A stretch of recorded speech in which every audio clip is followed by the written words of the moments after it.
Welcome everybody to another Jaws Christ Talk with Jennifer A. Whitaker. This show is on the World of Ability Podcast Network. It was started a couple of years ago. Special thanks and recognition to Marcus Hart of Transforming Media, Joyce Joyne of the Disability Channel, and Zach Clayton of the PAC Channel for allowing us to have this on their platform.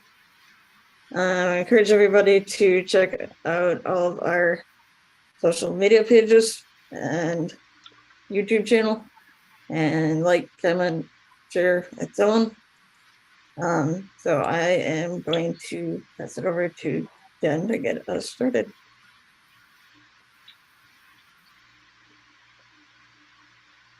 Welcome, everybody. Thank you for tuning in. Please be sure to like, subscribe, or follow us wherever you found us. Please be sure to share and let everybody else know as well. As you may know, for those of you who have been following, or as an introduction for those of you who may be new to following, the Jaws Christ Talk is a place and time to talk about Christ and our growth in our walk and how to help others grow in their walk with Christ, getting to know the Lord, giving their life to Christ, and growing in spiritual strength, becoming stronger followers of Christ, and so forth. For those of you who've been watching for a bit or have seen at least one episode, you know, generally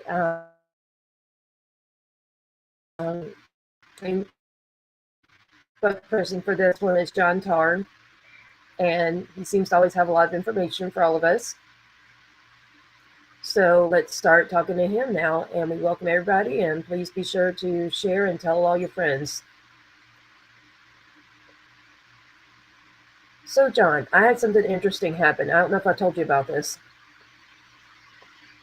So you know how for a while I was gone because my aunt had passed away, and then I had surgery and different stuff going on. So I don't know if you remember, it was 6 days before the 30th, so I guess the 24th of January. That was a Tuesday when my aunt passed away. But go to the prior week,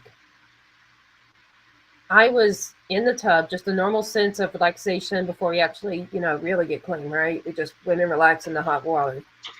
And I was using that as quiet time for like silent prayer.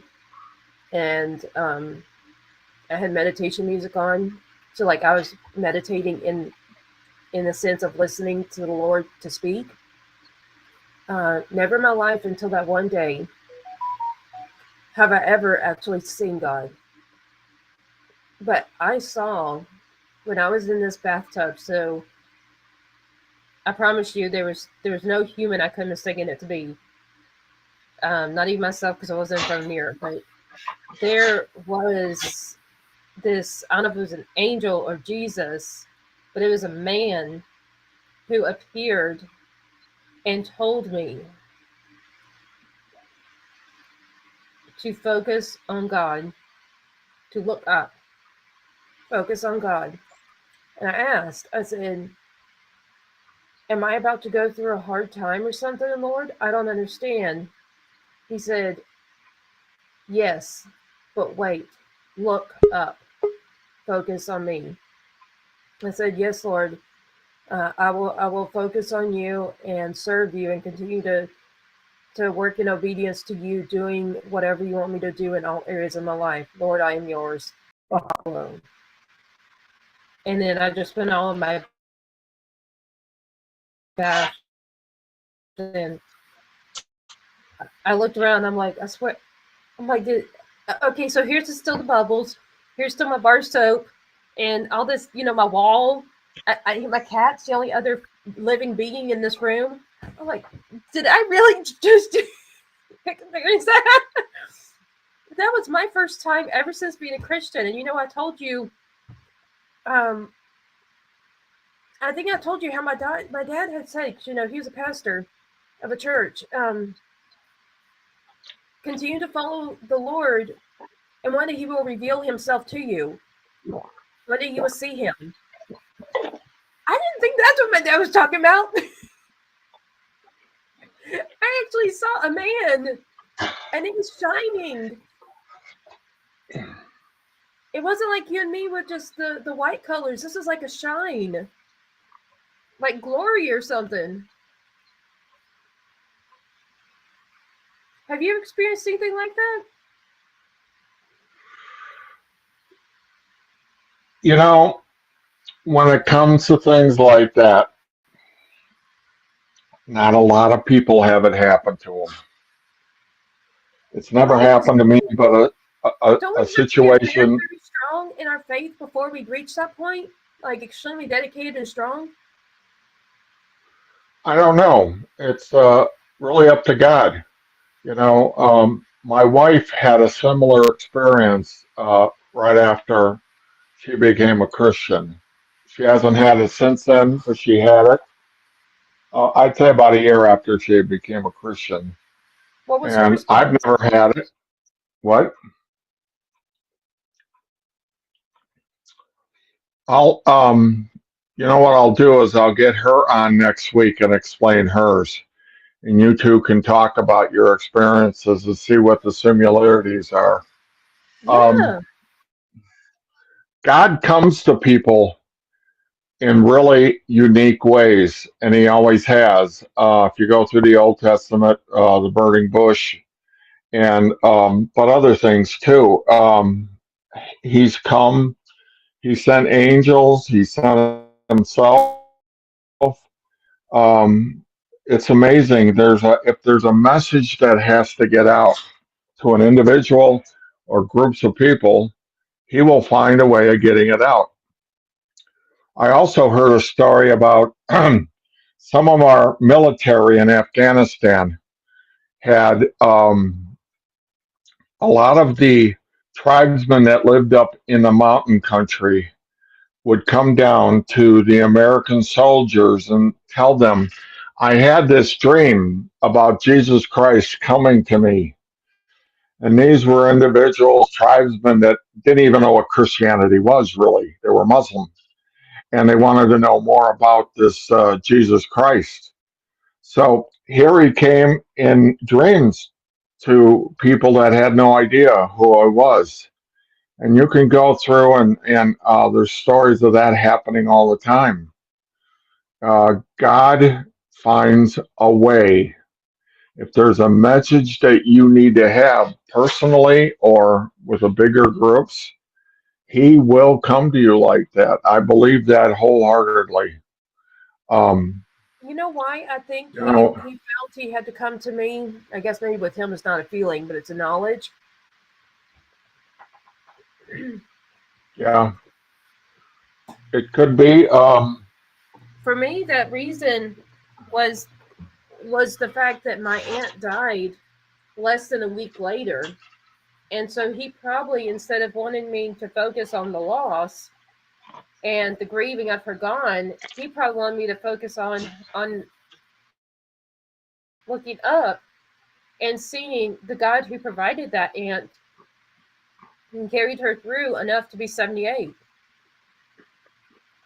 I mean, How old was your aunt? she was 78. She would have been in April 79, so she was like 78 and 9 months or something like that. But I mean, that's a long life in many cases. I mean, yes, some live to be in their 90s and 100s, but those aren't the majority. Right. And so looking at the the way it impacted me, I cried a lot, but I kept going back in prayer every time I cried. And that was the whole idea. I think God was telling me is to focus on looking up. Thank you for my aunt, but please take her home. And I even prayed at a certain point during my morning that like grieving kind of morning that that God would reveal to me if my aunt was one of his children? And if so, please show me what she is going through. Let me know if she's there in heaven and if she's in happiness, or is she this certain thing that my mom painted out because of how hard she was on raising my mom, that was some kind of negative kind of person, not necessarily evil, just negative. And did this aunt really know the Lord, and will I be able to look forward to the day that I enter the gates, that I will be able to see this aunt again? So anyways, I'm praying this, and it was a long prayer, but in the end, it was probably 2 or 3 days after her death that I had this dream that I was with that aunt. And we were in all happiness, joy, going like all these joyful places of like vacation sites and water parks and traveling, driving very beautiful and fancy cars, and I don't know, just all this peace, joy, and happiness, and there was no suffering. But I was with her in this dream. She still had the red hair that I knew her my whole life to have. She had that little bit of a chunkiness in her waist like I always knew her to have, and everything else like the aunt I knew. She just had this certain look to her that was consistent her whole life. Like she wasn't like me where she'd be really thin and heavy set and then back and forth. Like she always was pretty much the same size, always red hair, always the same haircut, everything. And anyways, that was what was in my dream.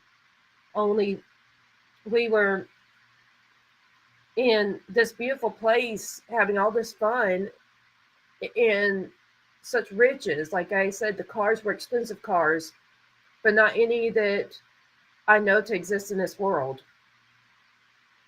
And anyway, so basically it gave me a peace that when I woke that next morning, I was like, I'm still at Uncle Dave's house. Nana's not here. My Aunt Nana. Jennifer, let me ask you a question. Did this happen before she died or after? No, like I said, it was a Tuesday. The 24th of January is when she died. So that was a Tuesday, and this was Friday night into Saturday morning, 3 days later. So it was after I prayed that prayer I said, remember? So God, so my point is, God, I believe, was showing me that she's in heaven. And that was to me, if she's in heaven, heaven is real. Yeah, it could have answered a lot of questions you might have had. If you wouldn't have had this, if it wouldn't have happened, would it would have taken you over a bad edge? If what I'm trying to say is sometimes God will reveal Himself in a way when we are struggling. Were you struggling mentally or with your faith or anything at the time when she died? My mental health. Say that again? My mental health, but not spiritual. Both of them. No, that's what I'm saying. For me personally, I was struggling with my mental health, but I was not struggling with my spiritual relationship and strength. All right. It's hard to say what God was. Obviously, it was a very positive experience. Yes. So that's an interesting question and assumption. It really is.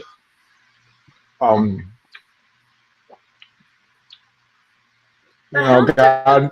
Versus to me, it was a revelation. It was something you needed and something that you have probably thought back on in your life since then. How long ago was this? So Tuesday, January 24th was when she passed. 3 days later, the Friday night was the 27th of January. Okay, so that happened this year. 2023. Yeah. Why don't you why don't you write about it? Oh, don't worry. I'm adding it to my volume 2 of How Do I Know God Is Real. Yeah, I would suggest that you write about it and blog about it. We can put it on the blog also. Um, Then I'll really put that go story deep on and the ask. blog I'll put that story on the blog after I have the book almost ready to publish. But I do have another book about to be published. Okay. Um, really ask God to reveal everything that happened with His visitation to you.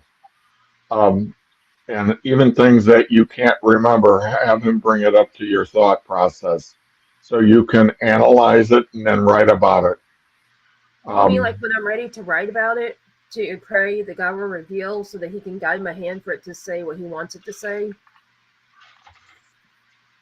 Right. You need to give it some time like you have. It's been almost over a month now. Yeah. So that will give you even a bigger perspective. And ask God to reveal everything that had to do with that episode. Do it now while it's real fresh. Then I'll have to put You it on got, this you month's got writing to-do list instead of some other books I'm working on. it? But I'll do what Our you say. dear I'll little, just shift certain books off my schedule so I have time for that one. It's only so yeah, many hours of the day. this would make a great story and it would be great for your blog. I, for one, would like to read it. I would like to know more about it. And then maybe we'll have, if I can get Monica to come on next week, and then she can talk about her incident. Hers happened probably 20 years ago. I've never had that type of thing. I've just seen miracles happen out in front of me, but I've never had God come to me. So you should feel very blessed that He did that. Um, there's been a lot of things about that always you have to think about and then say, okay, what was God trying to say here? What was He trying to do? For me personally, and anybody that might read about the story, what was happening that God had to um, relay a message? Well, I think I I know just that know that, because to me, often when I go through trials and hard times, and this may not be me independently, and it's not me as much in the last 2 to 3 years as it was for so many years prior to that, but often when we as humans, even in strong faith, often we go through some kind of hardship in life. Let's see the pandemic where we all lost our jobs, or we had businesses but they were zero revenue, zero sales, and so forth. So we were all financially and in some ways emotionally, especially during lockdown, we were all hurting at the same time, pretty much the entire world. Okay, so especially during that, if not just a typical everyday, we go through some kind of trial, and God's the first thing we turn on. I don't have a job anymore. God, why'd you do that to me? Or something of that nature, right? Or God, if you're there, why did you let such and such happen, right? I mean, I'm not saying that's the right thing to do, but it's the tendency. It's the like there's a pull that we tend to do that, even though we know that's not the right thing to do. The right thing is to go to Him in prayer. But how many of us, especially that year into 2020, turned our backs or just questioned Him? And so many even intentionally stopped going to church even after the lockdown was over. And so many right, hearts turned away when they thought they knew Christ, they thought they knew the Lord before, all the way up until that moment in February of 2020. And then suddenly they're like, wow, wait a minute. If that's true, what is this going on? You know what I'm saying? Those right. certain questions we ask when we're struggling. One of I've the seen one of the questions one of the questions is why do bad things happen to good people? right, exactly. And Okay, that's where saying this trend comes from is because most of us know that saying, and we agree with that saying, right? At least the Yes, and desire to ask why. a lot of people turn away from God when bad things happen to them. But the Bible and Jesus constantly said, do not think it bad or do not think it odd that bad things happen to you. The biggest place I can point people to go take a look at, and it had enormous possibilities for me, was the book of Job. Okay?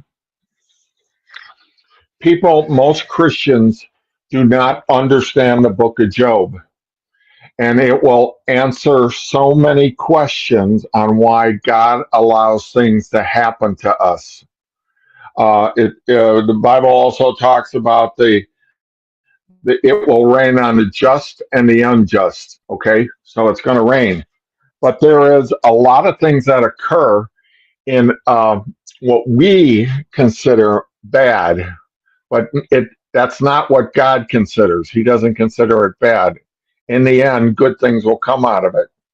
And if you have you read the book of Job before, Jennifer? Yes, we worked on it a lot in the church I went to while I was in college. That was back home in Raleigh, North Carolina, and I may have told you that as part of my bachelor's degree at a Christian college, I had to study the Old Testament, New Testament, theology 1 and 2, and all that. So the Old Testament course and some theology courses, it included the book of Job. Yeah, good. I admit I don't Go remember. back and I admit I don't remember a lot, even though I know the overall, beginning, multiple middle pieces, and the ultimate end. go back and read it again, and it will answer so many questions. Um, this is where the wealth and prosperity doctrine, and a lot of people that are into that, name it and claim it, and all that kind of stuff. These people do not understand the book of Job. They do not understand when God brings up a big test in their life because it changes them forever. And if you read the book of Job, because a lot of Christians, when bad things happen to them, they ask, why? Why are you doing this? Why is this happening? And then if you remember at the end of the book of Job, God said, where were you when I created the planet? Where were you when I created all this stuff? And how dare you question me? You have so little insight to what's going on and to human psyche and the things that happen to people. And when it's very powerful. At the beginning of Job, it says there was a man in the land of Uz whose name was Job, and that man was blameless, upright, fearing God, and turning away from evil. He has 7 sons and 3 daughters were born to him. His possessions were 7,000 sheep, blah, blah, blah, goes on to all the stuff that he had. And when it showed, when the days of feasting had completed their cycle, Job would send word to them and consecrate them. But the interesting thing, it says, now there was a day when the sons of God came to present themselves before the Lord, and Satan also came amongst them. The Lord said to Satan, from where do you come? Satan answered the Lord and said, from roaming about the earth and walking around on it. Then the Lord said to Satan, have you considered my servant Job? It's almost like Satan hadn't even thought about him. And when I read that the first time in my life, I was like, "Oh God, don't tell him about me.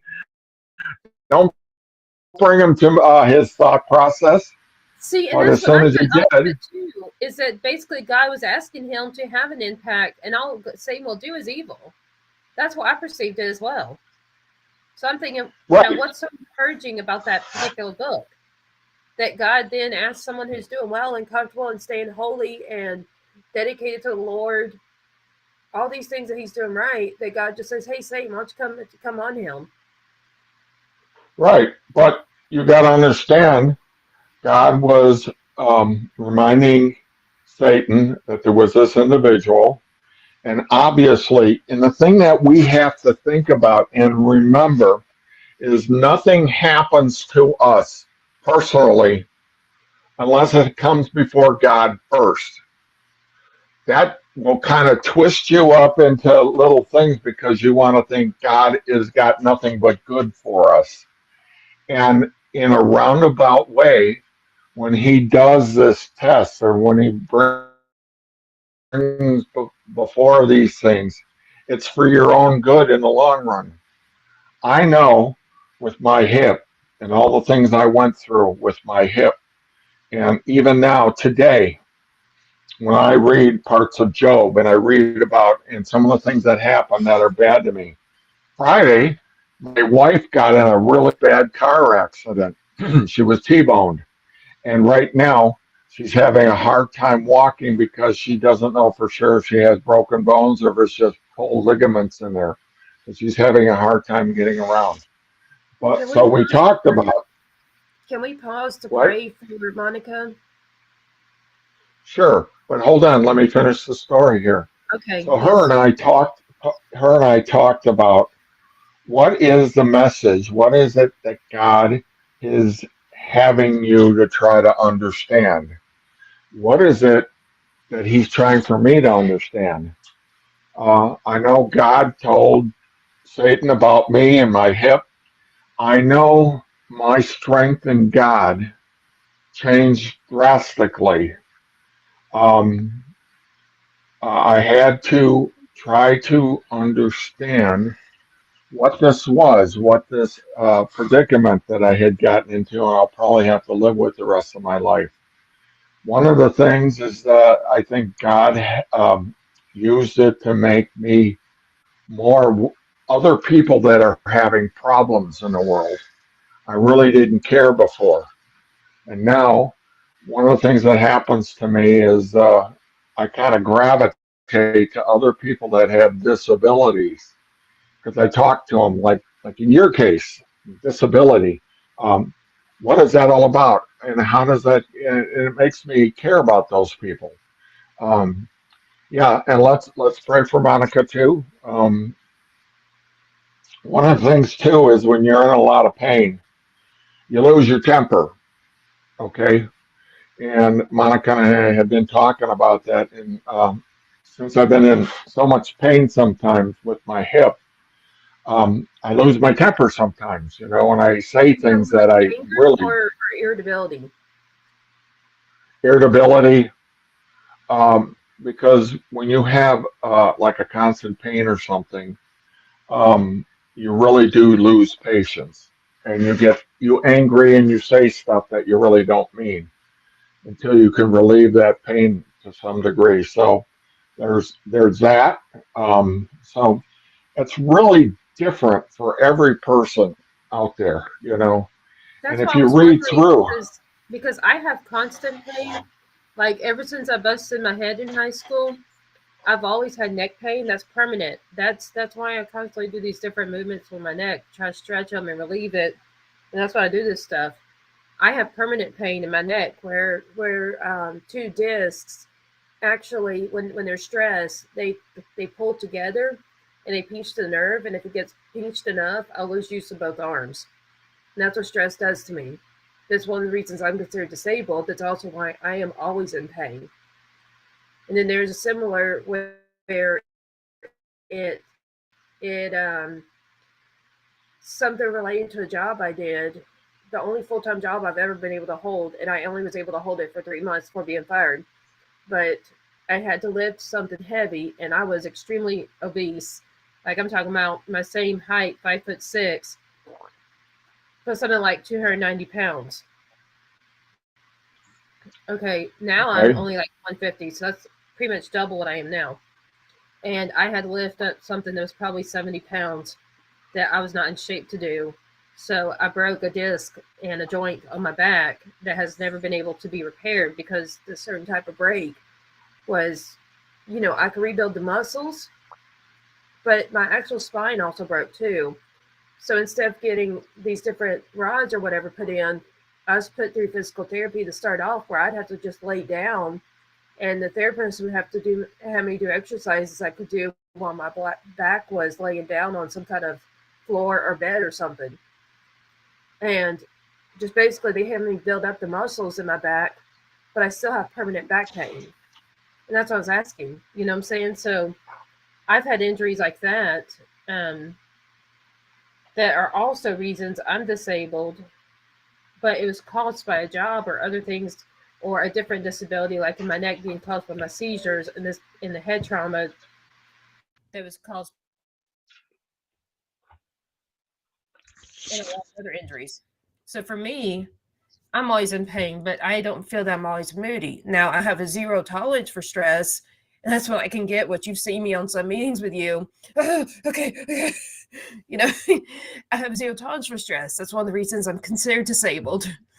But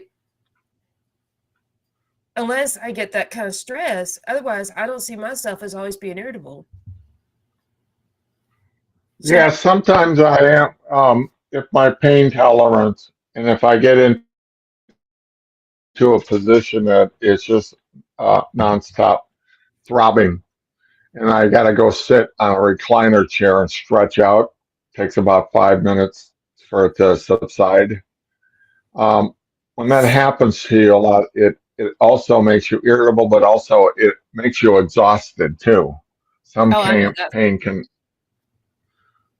so Yeah. it's this type of thing. Let me read some more a little bit out of Job here. Yeah, go ahead. Have you considered have you considered my servant Job? For there was no one like him on the earth, blameless and upright, fearing God and turning away from evil. Then Satan answered the Lord, does Job fear God for nothing? Have you made a fence around him in his house and all that he has on every side? You have blessed the work of his hands, and his possessions have increased. But reach out with your hand now and touch all that he has, and he will certainly what?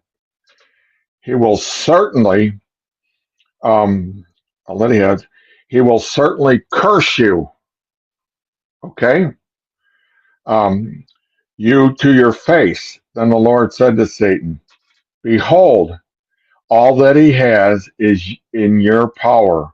Only do not reach out and put your hand on him. So Satan departed from the presence of the Lord. So he did all these things to Satan, or to Job.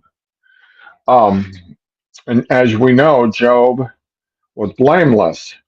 And then Satan came back to him later, and he said, "Okay, I did all this stuff, but if I do something to Job physically, will he curse you?" So remember what we were talking about earlier. People turn away from God and say, "You did this to me, that to me, and I don't believe you're there anymore. I don't believe that you're a good God." Okay, so all this stuff And that I can starts to go through our understand that, mind. because see, even in that book, you go back to how hard it is to understand Job. So why would God even offer me to suffer as like an offering to Satan, and then to say he can do all these things, and then yet we can't blame God for anything bad. So where do you see that ties in the story of Job? So you got to understand that we live in a fallen world, first of all. Okay, and this planet, this world we live in, really doesn't belong to us. It belongs to Satan. It's his dominion, and he can do what he wants with it here. But God is not the bad guy. He allows Satan to do things. If we're not tested, how do we know that our heart is really towards God, or if there's something else? Some people go through and We have don't know. That's the answer. If we don't go through the hardship, what? we don't know. We don't know. We don't know. I know how Until we it go to the changed me. hardship, and that's until we go to the hardship, and then that's like a revelation to ourselves of where's our heart. Right. Um, um, Go ahead, talk. I'll bring up something because I'm gonna look up something. Okay, so keep talking for a minute. Hey, Because Emily, if you know anything about the Book of Job, he had three friends come and talk to him, and their conversation was very, very interesting. One of them was because one of them was saying, talking about Job's wife, and he said, "Just curse her and die." And she came to him and said that to him because she saw how bad everything was happening to him, and she said to him, "Just curse God and die, get it over with." Like a lot of Christians will say that they can't believe in all these things. So go ahead, for Jennifer. Emily, do we have anybody on Clubhouse? Anybody commenting on Facebook or any I social don't know, I haven't medias? checked.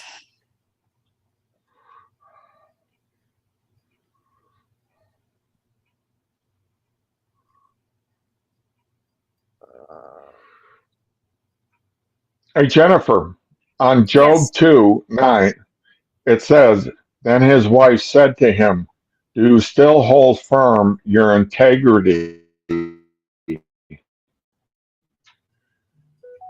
Curse God and die.' But he said to her, 'You are speaking as one of the foolish women speaks.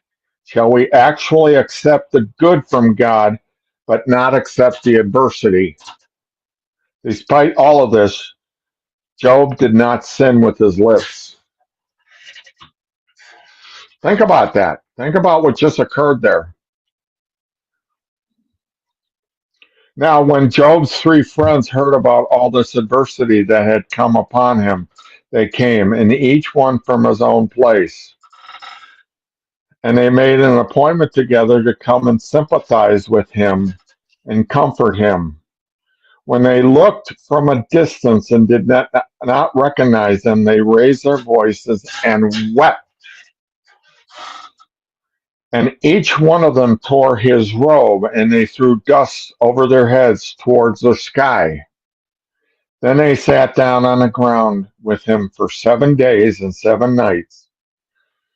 Um, oh, so go ahead.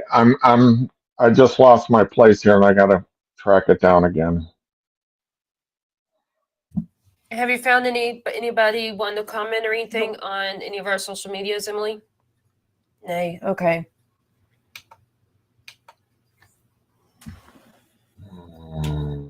For any of you who may be on Clubhouse or on social media, please feel free to leave comments or to join our conversation. We welcome you to be part of the discussion. And we welcome all opinions or experiences, testimonies, whatever that fits in with our trend of this particular show, being talking about Christ and him being in the world, which in this case, we're talking about the story of Job. But that's the center. Christ is the center of this particular show each Monday at 4:15. is it 4:15 or 4? At 4:15 each Monday. Though I have to admit, when I do have my bad seasons, especially my mental health, that the team will be here, but I won't. But similar happens to the rest of the team as well. But we typically carry on. If you are watching somewhere where you can't join our discussion, please be sure to share or comment in text for us to read. Possibly both. And be sure to like or subscribe. If you find us on Clubhouse, you can be part of the discussion as actually part of our conversation and in the video and so forth, at least your voice, but not your physical appearance. It'll just be sound. So that's a great place to go to find us. Soon we will be releasing these that are less than an hour to be on Fanbase, where you can watch them live. It's like a social media all in one place videos. Only you just have to look up Jen's Books and More. That's JENNS Books, the letter N, More, to find all of hours of the Jaws Coffee Chat podcast. And we're about to close. So did you find any last verses or anything, John? No, I'll try to find it for next week. Great. Because when you go through, because Job did finally not really sin, but he started cursing the day he was born, and then God interceded through that, and it just blows you away what God says to him. Who are you to question me? Is basically what he said. Who are you to question me and why I do what I do? You have no idea. Your perspective is very small and very tiny, and it has no place in the reality and the economy of God. So that's what we got to be careful of. We got to be careful of when we ask God why certain things are befalling us or happening to us, and we start getting irritated and mad at God. That's when, if you want to get pissed off at the creator of the universe, you better be careful, because he may really answer in a very hard way. And when God did that to Job, I basically hear you saying, Job, if you question him, you'll have more suffering. If you question him for no, not necessarily more suffering. Right, that will occur to you, but like Job did, as soon as God started to say, "Who are you?" Job was like, "Oh my God, what have I done?" And then he was like begging God to forgive him. And God is very gracious. God will forgive us, but he will say, "Don't question me again." How can you question the creator of the universe? Just shut your mouth, take it however it comes, and then just realize that your perspective and everything that's in your mind will change radically. So that's all I want to say.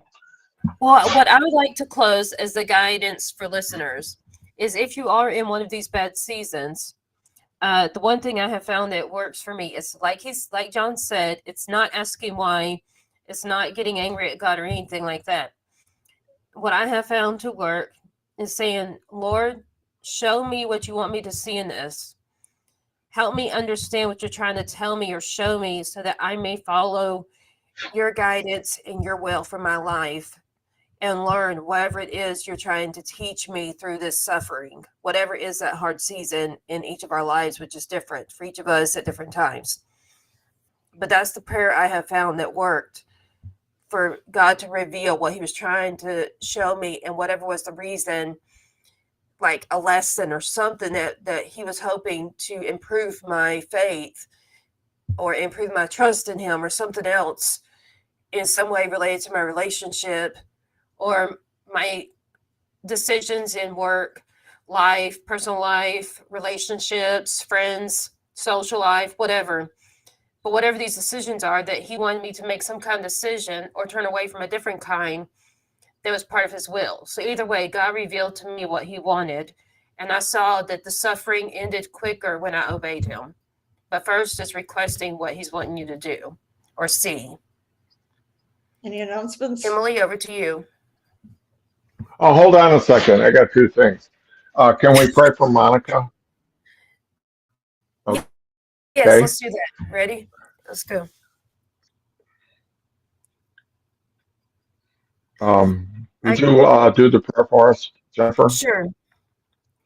We come together to you, Lord, to ask that you will show blessings, honor, and grace to John and his wife, Monica, that could not be here with us today for this talk about your word and how you're working, and you did work in Job.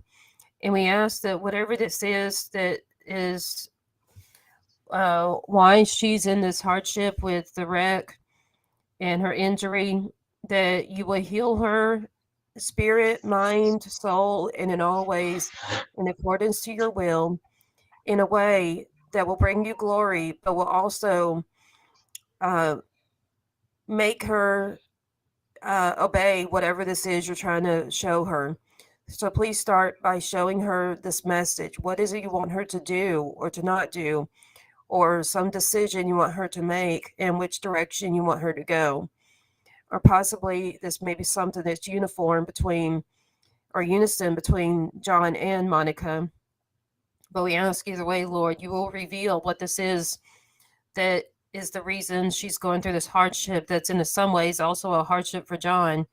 So that if not Monica alone, then in partnership with John, they may make this decision and obey you, and then to be better off in the end as a result of obeying your order, your direction, and living your will for them as a happy couple that also helps spread your name and word, and that you are the Lord of the world. In Jesus' name, amen. Jesus' name. Thank you. Thank you, Jennifer.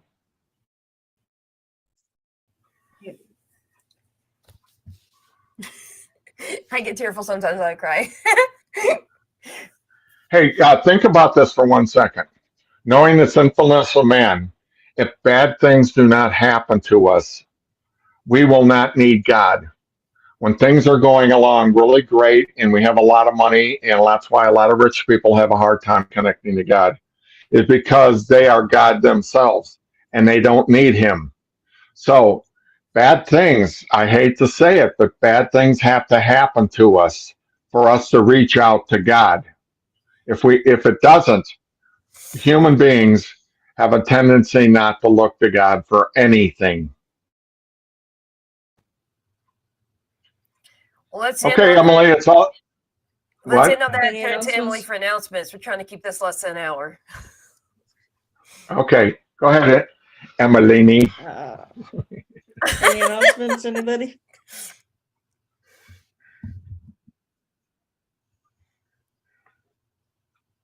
I have my God is regular. good. How's that? Oh yes, amen to that. God is good. And that's why they should join us to learn more about this great God on Christ Talk, Jaws Christ Talk next Monday, or whenever that's where they found this, to listen to it sometime after we posted it on their favorite podcast app, which I will reveal to everybody. You can subscribe, whether it's on YouTube or it's on your favorite podcast app like iHeartRadio, Spotify. You can subscribe to JAWS, JAWS, Coffee Chat. That's our podcast channel. And that's where you can join us for the continuing study of Job in a week, which is, what's next Monday, March 6th or something like that? Yeah, Okay. yes. So that's where we'll, on March 6th, 2023, we'll continue on with our study of Job with John Tarr and myself, Jennifer A. Whitaker, and hopefully Kurt Roskoff and Emily Gomer being in the conversation as well. And for those of you who've seen any of my other shows, you know that we're looking for a virtual assistant, social media marketing candidate, and a public relations person that can help with the various tasks. But all three positions we have open will be paid through a profit share, a certain percentage, or you may consider commission of our profit of the team. But the whole team working together is what increases the income. So if the whole team's working together, the whole team does better. And if you have any background in social media marketing, especially with a lot of followers, that being at least 1,000 for a channel, virtual assistant work, or public relations, press release, and blogging, then we would like for you to meet with us by getting on my calendar. That's Calendly, Calendly, JENNS books and more. That's Calendly.com/Jen's books and more. And Jen is JENN. If you want to find more of our products and services we provide, or to find more of our podcasts, you can go to jensbooksandmore.com. That's JENNS booksandmore.com. Kurt and Emily, any announcements in the last 5 minutes? Gary, do you want to say anything first?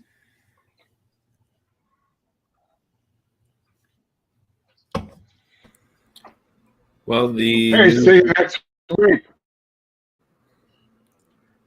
and the news of the day is the Disability Channel has the show, the TDC Today Show USA, and Emily and I will be working on that to provide an opportunity to share out, what people are doing in their lives and to showcase their abilities and, what they are finding the capacity to set out and do in life, and so to tell stories and hopefully for here at Jaws Christ Talk to be able to get a plug out on to the Disability Channel side of things for what's going on here at the Jaws Coffee Chat series. So there it is, the disabilitychannel.ca. It's .ca because it's founded, headquartered, and operated out of Toronto. Thank you. Woohoo! Okay, see everybody next Hey, week. John. Also, on March 17th is the International Day of Happiness event by the Happy Neighborhood Project from 9 a.m. to 3 p.m. Pacific. $40 is the cost of a ticket. There are going to be speakers, prizes, giveaways, speed networking, and so on. We are also looking to break the Guinness Book of World Records for that event. So we'd like to see everybody there. The current record is 1,068, set in 2014 by Belgium. The other event is March 18th and 19th. The Mutual Aid Network Solidarity Summit. More details to come, so stay tuned. Anything else, John? Or should I say we are?